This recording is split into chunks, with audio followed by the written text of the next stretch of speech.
Hi, everybody. Welcome to English Digest. I'm Stephanie. I'm Tom. It's our favorite unit, I think, besides travel. We've got our food unit today, and we're talking about something called gelato, which comes to us from the beautiful country of Italy. We're going to talk about what makes gelato different from just plain ice cream. They're different. They're both delicious, though. Do you like gelato, Tom? I've only had it a couple of times, so I guess I like it. I don't remember the last time I had it. But it does taste kind of cool. It's not as creamy and thick as ice cream. I guess I prefer ice cream over gelato, but still lots of people like gelato, and it is a tasty summer treat. And it's June now, so summer is coming. And you might want to make some preparations for your summer vacation, including what you eat, including gelato. Let's get started, guys. We're going to read through today's lesson.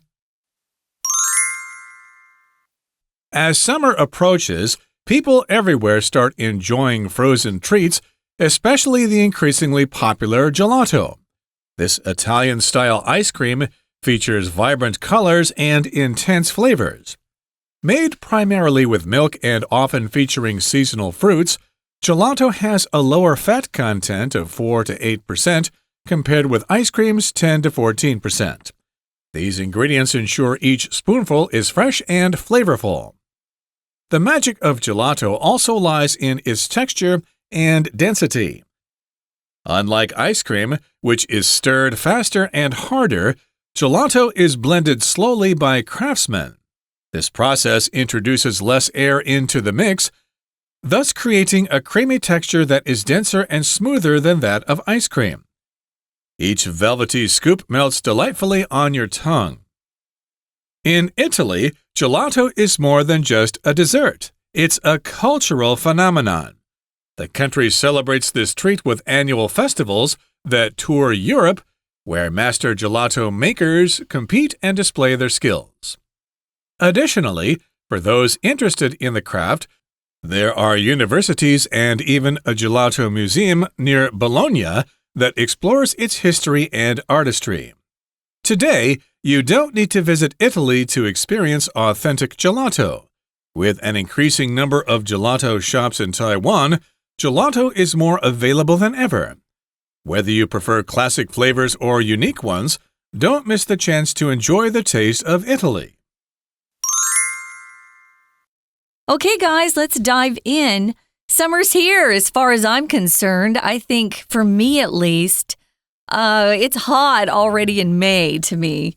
April can have hot days too. So I'm already geared up for cool treats, especially things like cool drinks and cool desserts. Gelato is definitely classified as a dessert or a treat. It's very sweet. It's as sweet as ice cream is, except it is made differently. It's got milk as a base rather than cream. We use a lot of cream in ice cream. I always thought that gelato was similar to something we call sherbet in America, which is kind of a fruit dessert. It's also frozen, but there's no milk in sherbet because my mom could eat it. And so when I found gelato, I didn't know they made it with milk. It doesn't look like that. It looks closer to sherbet. So I was so excited to have my mom taste this. After I came home from Italy, I was still pretty young. And she was like, "Oh, Steph, I can't have gelato." She'd been in Italy already because her tongue would start to swell. She is allergic to milk, huh? Lactose intolerant? She's allergic to milk, seriously. Has to go to the hospital. Yeah. Okay, so you got to watch out for that. But lots of people, of course, are not allergic to milk or dairy products, so you can probably have as much gelato as you want, unless you want to get fat or something. I'm sure it's quite fattening because it can be quite sweet. I must say that the first time I knew about gelato was here in good old Taiwan. I've never actually been to Italy before. It's not very common where I'm from, so I think the first place I saw it was in a department store on Nanjing West Road many, many years ago. Actually, before the MRT was finished, there was a department store there that sold gelato in the basement. I don't think they do anymore, but, I haven't been there in many years. But in any case, this is summer on a spoon. So, yes, you eat gelato with a spoon. Can you have an ice cream cone with gelato? Can you put it in a cone or something like that? Sure, you could, yeah. Guess you could, but it doesn't sound like something that people do very often. They usually serve it in a little paper cup, like you can do with ice cream too if you don't want a cone. But yeah, I'm sure it would taste delicious on a cone. Well, either way, it's very delicious, and of course it comes in many flavors. And here in the first paragraph it says, as summer approaches, people everywhere start enjoying frozen treats, especially the increasingly popular gelato. So summer is coming, it's approaching, so we're all preparing to enjoy frozen or cold treats. You can have ice cream and things like that. You can have, of course, shaved ice. That's very popular here in Taiwan, which is very tasty. I love that, especially mango shaved ice. Me too. Everybody loves that. But you could also enjoy gelato, and it's getting more and more popular. It's an Italian-style ice cream. That's how we're describing it. Of course, you can get ice cream in Italy too, but they're so proud of their gelato. They love it when tourists come and kind of rave or get excited over their gelato. There are so many different flavors. They do a lot of fruit flavors, of course. And it features vibrant colors. It's really colorful. All of the colors are so beautiful. But it also features intense flavors. The flavor is very strong. Sometimes I remember putting some gelato in my mouth and kind of going, ooh, it's not sour, but it's so tart sometimes. But it can be quite intense. It's made primarily or mostly with milk and often features seasonal fruits. Things that are in season always taste the best, of course. So a seasonal fruit would be a fruit that is ready to be picked in April and it's used in April instead of, a fruit that is picked a little early and then shipped somewhere and then it ripens as it's being shipped. It's not as sweet or tasty. That's why the fruit in Taiwan is also delicious. We live close to it. And gelato also has a lower fat content, about 4 to 8%. And ice cream's higher. It's got 10 to 14% fat content. Content is what is inside something. This is not content, the adjective, which means you're satisfied or happy with something, some situation you're in. This is the content, what's inside something or what makes up something. Right, so it has less fat than ice cream. Maybe you want to control your weight or something, although I understand that fat doesn't really have so much to do with weight loss as does carbohydrates, so watch out for that, but it's still, gelato is quite sweet, so of course you can't have too much of it without expecting to gain some weight. So yes, it has a lower fat content than ice cream, and these ingredients ensure that each spoonful is fresh and flavorful. Flavorful just means tasty. It has a lot of flavor. It really stimulates your tongue. It really does. It's quite tasty. Now, the magic of gelato also lies in its texture and density. Or you could say the magic of gelato also comes from its texture and density. Also lies in is just a little more advanced if you want to try a different sentence structure there. Your texture is how something feels, and the density is how thick something is. It's actually thicker than ice cream. And so to spoon it with a scoop, and we're going to talk about that, it takes a little bit more muscle to scoop it than ice cream. So it's very interesting. It melts faster, I think, than ice cream does, so beware of that. Unlike ice cream, it's not the same. Ice cream is made a different way, but gelato is stirred. The ice cream is stirred faster and harder than the gelato. So the mixing process, the way it's made is different also than ice cream. I've only made ice cream with a machine, but you can make it by hand if you'd like, or at least crank something. A crank is just turning a wheel as something keeps turning around and around. That's how ice cream was made long ago, before we had ice cream makers or ice cream machines. Gelato's kind of similar, but it's blended slowly, and it's made by people who know what they're doing. We're calling them craftsmen. Let's look at the word stirred here first, though. We use this verb all the time when we're talking about cooking. To move something around with a spoon is called to stir. But you can also use it in a figurative way.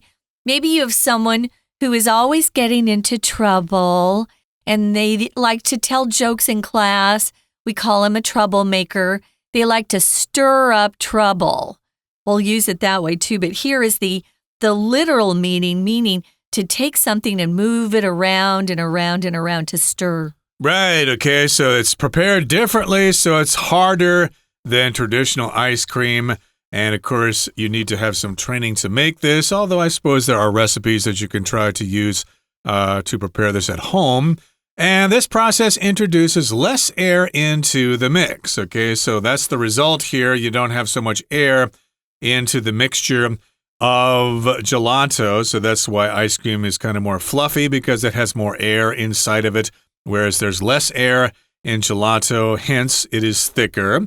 And, I guess it provides a different texture when you eat it. And so you have this creamy texture, and it's denser and smoother than that of ice cream. So, yes, you can choose either one. It's nice that we have the choice here. You can choose ice cream or gelato because they provide different kinds of texture and taste and things like that. Now, remember, they're very proud of their gelato, especially in Italy, because it's made by people we call craftspeople or craftsmen.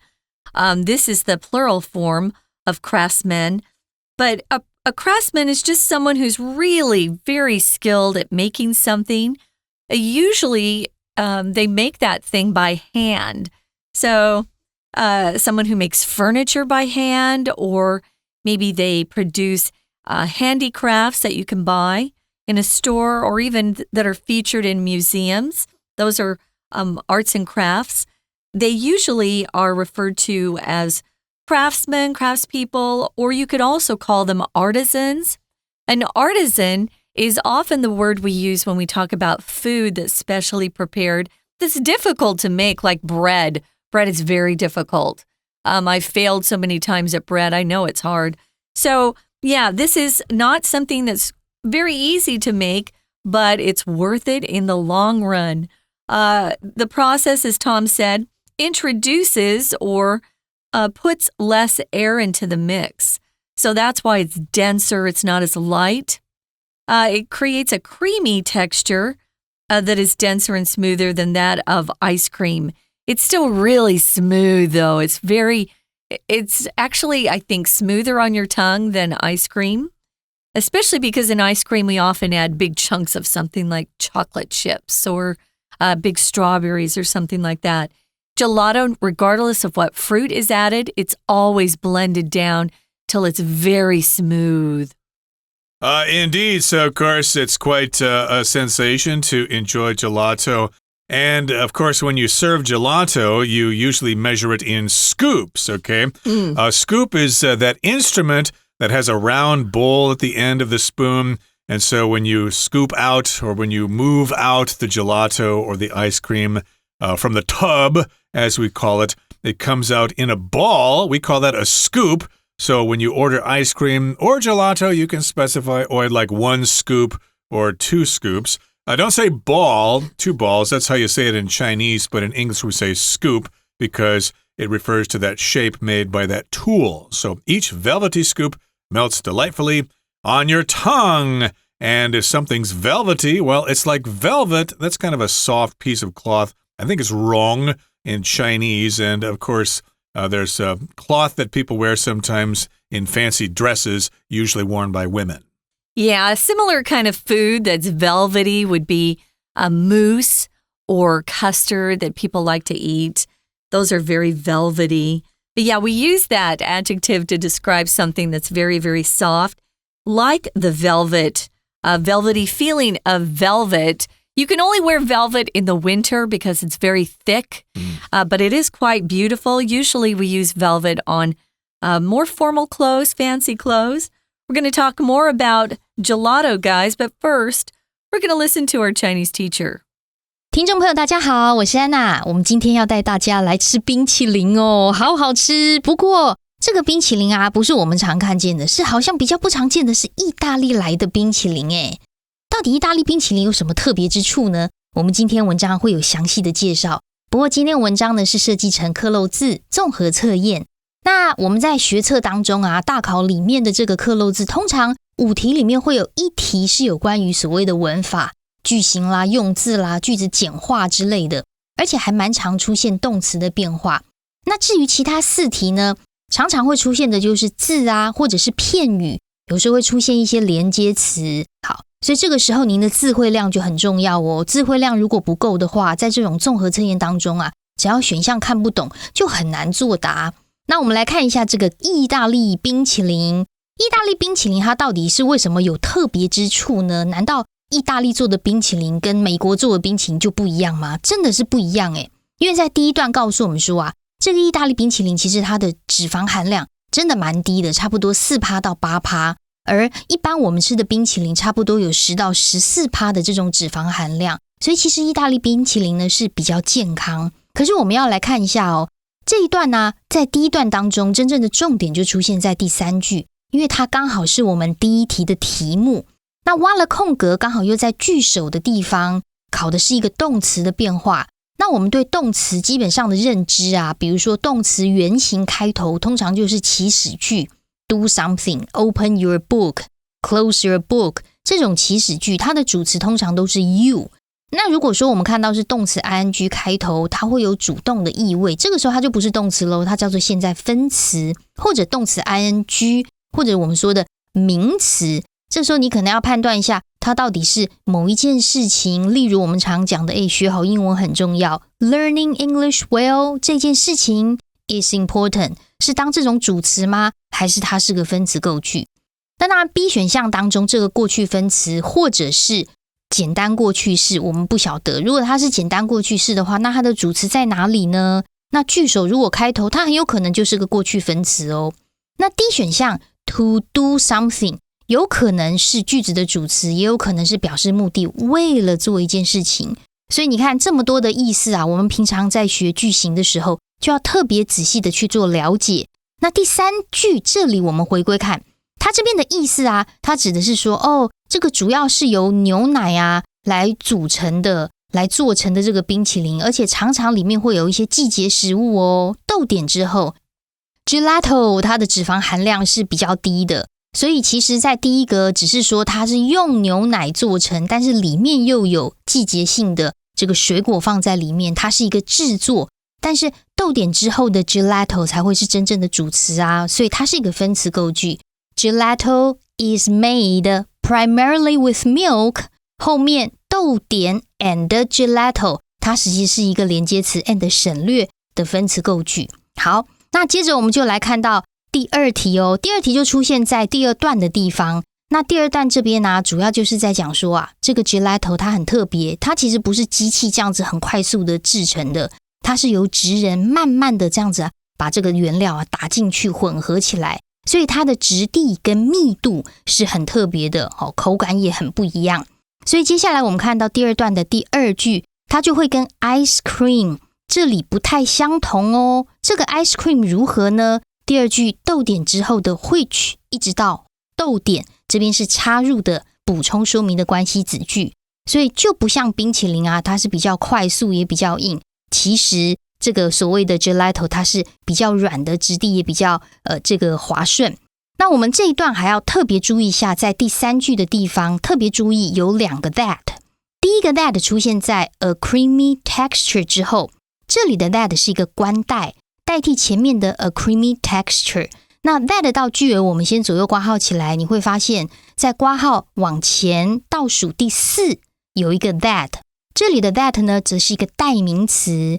that 如果在句中当代名词啊，它代替的是前面提过的这种东西，根据上下文来推断，它指的是 texture 这个东西。所以现在是要比的是质地，意大利冰淇淋它的质地是比较这个滑顺，然后也比较浓稠的。如果跟冰淇淋的质地 that of ice cream 来比较的话。 We're going to take a quick break. Stay tuned. We'll be right back.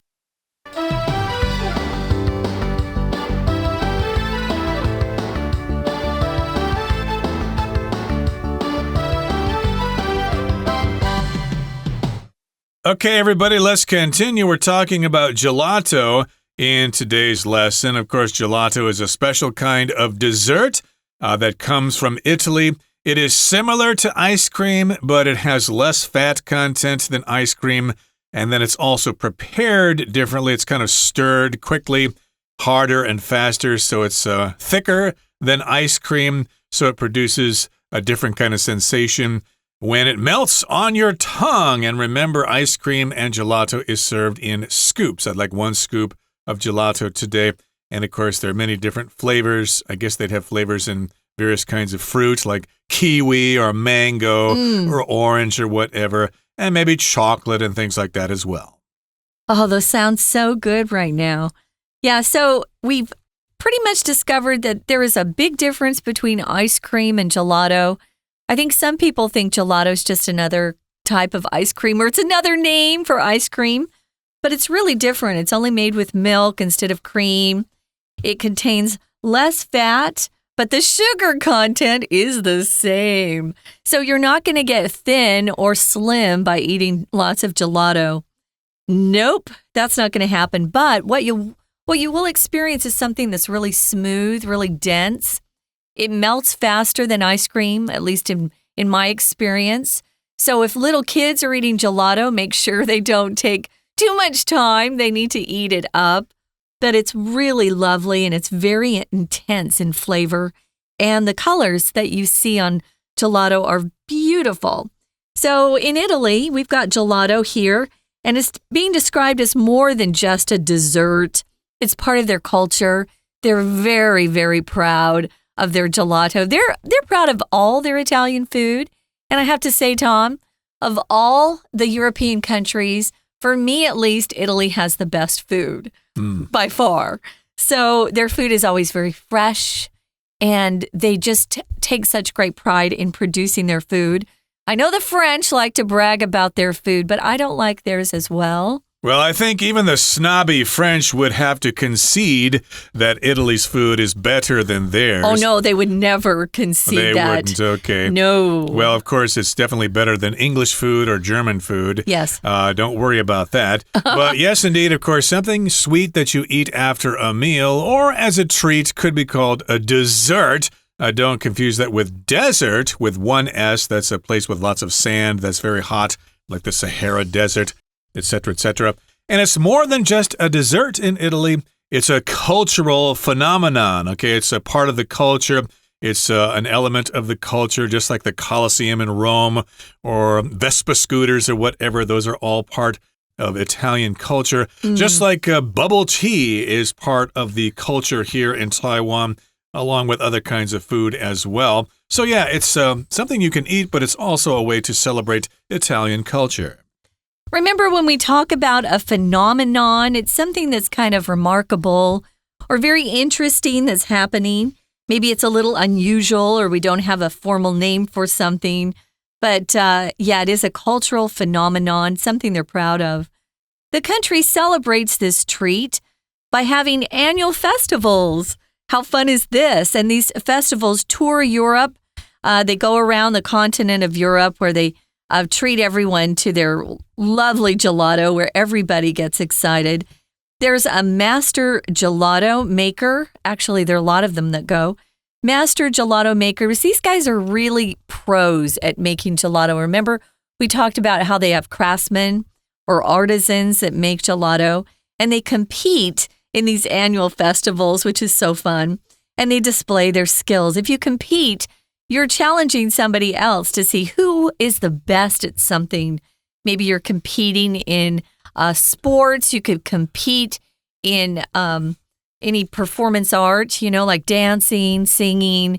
Bands compete. We know people love to compete because that's how you can have bragging rights. Bragging rights is when you can walk around and say, hey, I'm the best at this, or I'm number one. My team's number one. Everyone loves that. Indeed. And of course, in these competitions, of course, they'll have judges. Maybe Gordon Ramsay will be there, or Jamie Oliver. Maybe they'll be there to judge their skills, or they'll have their own judges as well. And additionally, for those interested in the craft, if you'd like to learn how to make gelato yourself, there are universities and even a gelato museum near Bologna. That's a city in Italy that explores its history and artistry. So yeah, if you'd like to get a degree in gelato, maybe you can go to this university in Italy. And of course, there's a museum there if you happen to be traveling in Italy and you've seen enough of Roman ruins and things like that. Head to this museum and learn about gelato. And you can bet that they have some for sale there. And you might even learn how to make some yourself while you're there. Bologna, or as they say, Bologna, is located in northern Italy. It's really famous for its food, especially its pasta. You probably think, well, isn't the whole country famous for pasta? Some places are actually more famous for their fish instead of their pasta. So, yeah, it's really a fun city to go to if you get the chance. But they're also very, very proud of their gelato museum. So it explores gelato's history and artistry, the skill that it takes to produce this delicious gelato. So today you don't need to visit Italy to experience authentic or real, true gelato. As Tom said in the intro, he's actually had it here in Taiwan. I don't think I've had gelato in Taiwan yet. I've been here a long time, but I've seen it for sale. I need to stop and get some because it is really delicious and it's a different taste and texture than ice cream. And so if you want to have a different experience, look around. There are lots of gelato places now because it's become quite popular here. Especially in kind of hip areas of the city, like over by 101. I'm sure Kaohsiung has a similar area and Taichung does too. With lots of people there and lots of fancy shops, you can probably find gelato there. No problem. So, yeah, you don't need to go all the way to Italy to try the authentic gelato, although it's probably better there, I must say, probably because they know how to do it, although Taiwan can do a pretty good job with the European foods and things like that. They may just be shipping in gelato from Italy in our places here in Taiwan. Indeed. I'm sure some people here have studied how to make it themselves, though. And with an increasing number of gelato shops in Taiwan, gelato is more available than ever. And I'm sure lots of our listeners are probably looking at the map right now, figuring out where the nearest gelato shop is because they want to check it out. So whether you prefer classic flavors or unique ones, don't miss the chance to enjoy the taste of Italy. Now, of course, as you know, ice cream comes in a variety of flavors. We've got the standard ones, chocolate, vanilla, strawberry, etc., etc. But they have some more exotic flavors like Oreo cookies and things like that. Bubble gum. Things like that, indeed. So I'm sure the same is true with gelato. They have the traditional or classic flavors like the ones I mentioned earlier, but they probably have some unique ones, maybe pistachio or something like that, or corn or onions or whatever, who knows? They probably try anything to make it taste good. I don't think onions would work in gelato, though. But in any case, you can try different kinds of flavors. No matter what kind of flavor you enjoy, you can enjoy the taste of Italy. Yeah, notice that Tom was talking about classic flavors or unique ones. Unique ones are the new kind, the experimental flavors that some of these master gelato makers like to try out. But if it's classic, it's considered something that's been really good, excellent over a long period of time, and so it's still popular. So maybe try one classic flavor and one unique flavor. You can't go wrong. It really is tasty. Right now, we're going to listen one more time to our Chinese teacher, and then we'll be back to wrap up.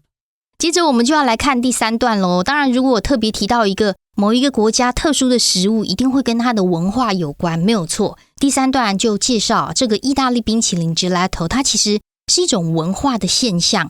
因为那个意大利呢，基本上它每年都会举办巡回欧洲的一些年度节庆来庆祝 Gelato， 然后大家就会去比赛啦、表现啦这种精湛的手艺，甚至还有冰淇淋博物馆耶。所以在第3段当中，我们就要特别注意几个关系子句哦。首先在第2句的地方有个限定用法的关系子句，先行词是 annual festivals， 每年的节庆， that 到逗点可以左右括号，这是很单纯的就是限定用法，限定在欧洲的这种巡回的节庆。而逗点之后的 where 一直到句尾则是补充说明，要小心哦，在那里不是指在欧洲，而是指前面 festival annual festival， 在每年的节庆当中 Master Gelato Makers 会有很多的这个专业职业人员来竞争，并且展现他们的手艺。那在后面这个地方呢，我们在句子最后面段落第3句的地方最后面也有一个限定用法关系子句，从 that 一直到最后句尾 artistry 这个地方，它是限定用法的关系子句。好，最后当然段落呢，我们最后就是给大家一个建议，如果你真的很想吃意大利冰淇淋的话，不一定要到意大利啦，现在呢分店开得很多，所以今年夏天大家可以尝尝看这个 gelato。 我是安娜，我们下次见。That brings us to the end of our lesson for today. And while you're checking out our content on Facebook and YouTube, try to enjoy a bowl of gelato while you do that. From all of us here at English Digest, I'm Tom. I'm Stephanie. Goodbye. Bye.